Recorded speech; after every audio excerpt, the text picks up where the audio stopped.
Even in a state that grows by an average of 295,000 people per year, the numbers have been eye-popping. And between July 2021 and 2022 alone, Florida's population increased by more than 400,000 people, making it the fastest growing state for the first time in 65 years.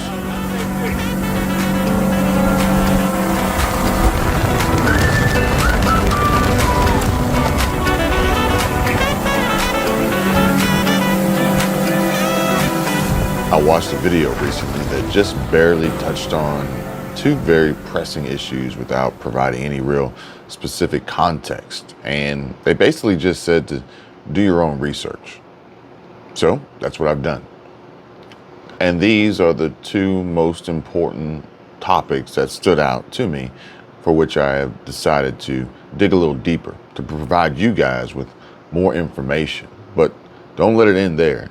I really hope that you guys engage and respond in the comment section below. I look forward to reading your responses at the end of this video. Now, number one, there seems to be a significant concern, or rather there is a significant concern about the influx of individuals from various countries illegally entering this country. The issue is causing strain on the economy, public services, and raising questions about the safety and security of the country. Now, let me know if you think we need more advocates for stronger actions, such as bolstering border security and reevaluating the approach to immigration. Number two, the second main topic here, the government is allocating substantial funds to other countries, specifically Ukraine, leading to a disagreement among the citizens and political representatives here in the United States.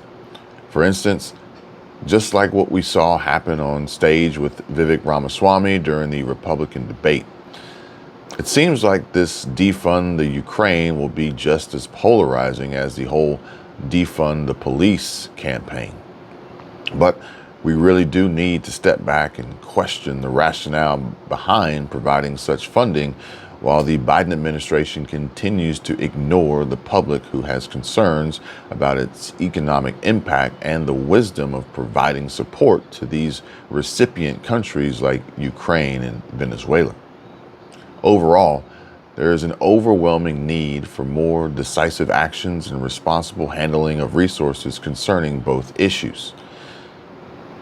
So, the migrant crisis and the funding provided to Ukraine, let's just say you have all expressed concerns in the comment section on previous videos about how the Biden administration's granting of quasi-amnesty to Venezuelan migrants and highlighting the strain on the economy will further create the need for legal immigration standards. Now, I've read and heard how you also question the extensive funding provided to Ukraine, emphasizing the lack of representation from the American people, or for the American people rather, and potential negative consequences, which we've already begun to see, and how we need our own advocate to stand up for the American people and to push for stronger action and financial prudence, which apparently isn't the President of the United States.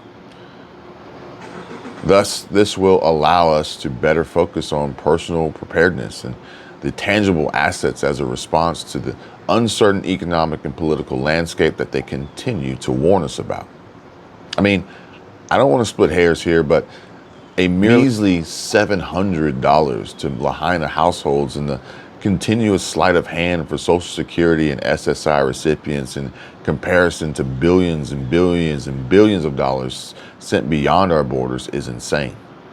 Yet we can't or refuse to secure our own borders, causing tension and divide within the country between states like Texas, New York, California, Florida, and others, while creating a much more dangerous society for our children to attempt to live in and grow up alongside possibly criminals and killers seeking asylum in the United States, with the help of the Biden administration providing them with food, water, shelter, iPhones, smartphones, transportation, bus fare, airplane tickets, you name it.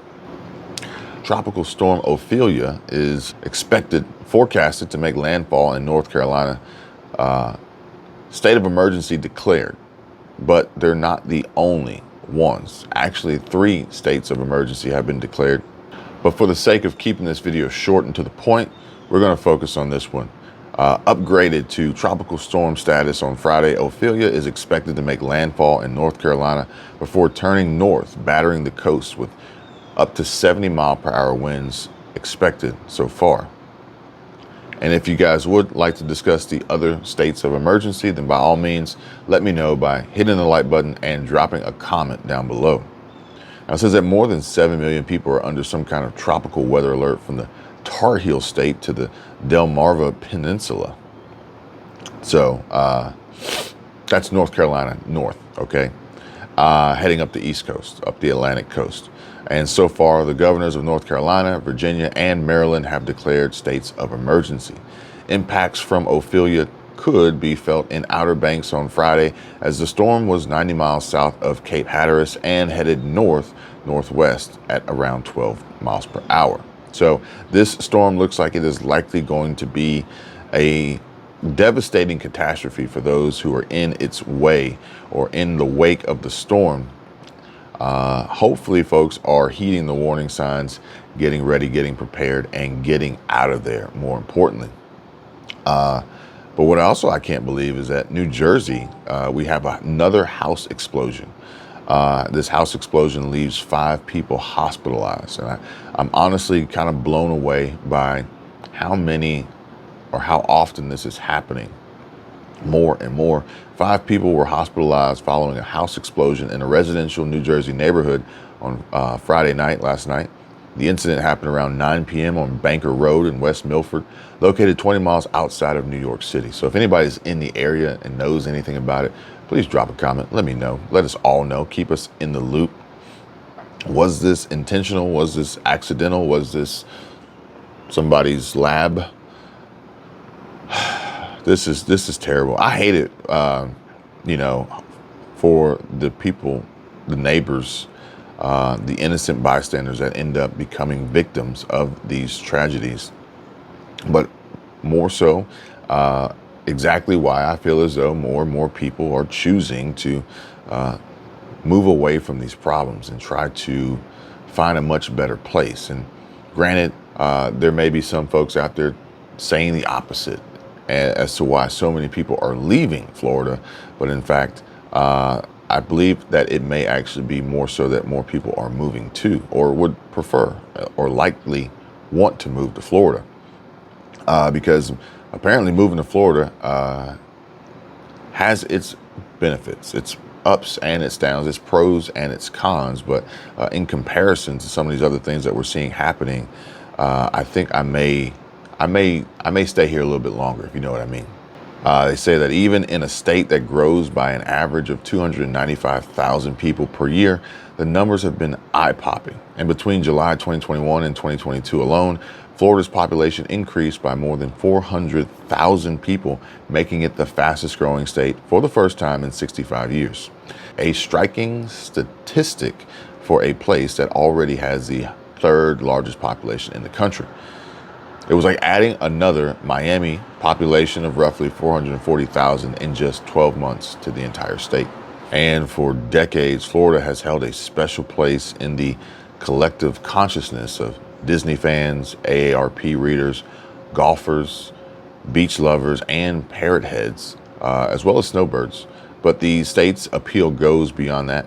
Anyone who's been charmed by Florida's tropical climate or cultural diversity or quirky beach towns knows that there's something there for almost everyone to love, as long as they've got past these things that people love to hate about Florida, or at least people want you to love to hate, which technically I'm not supposed to tell you how great Florida is because we don't want more people here, supposedly. That's not me. I'm just saying, come on down to Florida if you want. It's amazing down here. It's beautiful. But to better understand what's motivating people to move now to Florida, find out from the people who moved to Florida, most of whom arrived after 2020 for obvious reasons. And among the usual reasons people give for moving here is year-round sunshine, the lack of state individual income tax, and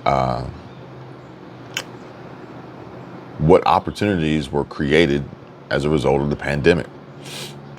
Some who had always planned to retire here moved up their timelines and accelerated this retirement, and several in the middle of their careers came explicitly for work or for their spouse's job, tagging along. And a few took advantage of the new remote office policies at the time. And those who didn't move for work mostly relocated because of some special connection to the state, or to be closer to family and friends, or to return to a place they vacationed and loved in the past. For some, living in Florida is actualizing a long-held dream. The state, however, is in the midst of a major change. With cost of living rising, the political and cultural climate shifting, and so many newcomers arriving every single day, the reality of moving to the Sunshine State has been more complicated than many of them expected. Now, I suspect that we will more than likely probably retain the governor, the current governor we have, and he will not become president, but time will tell. We will see how that one plays out. But anyone who's ever moved to Florida or spent significant time here knows it's a really interesting or strange state in ways that feel both similar to the rest of the United States and entirely different and distinct from the rest of the United States. If the U.S. is a diverse and peculiar place, then Florida is too, on a much smaller, somewhat swampier or more humid scale. And its population is an incredible mix of the transplants from up north, the beach bums. But Florida is on the cusp of several national trends too, including the country's turn to a very specific form of post-Donald Trump partisanship, and the state acts as the unofficial capital of MAGA country. I see the flags waving, flying on the back of these crazy boats and yachts over here at Crab Island all the time, in the Destin Harbor, in the Choctawhatchee Bay, and the now permanent home of the former president, where lawmakers have since 2022 been passing state laws seeking to retain the conservative rights of this country in regard to certain groups of people. We'll just leave it at that. I don't want YouTube to kick me off the platform. I don't want them to. I don't want to get Russell branded by YouTube.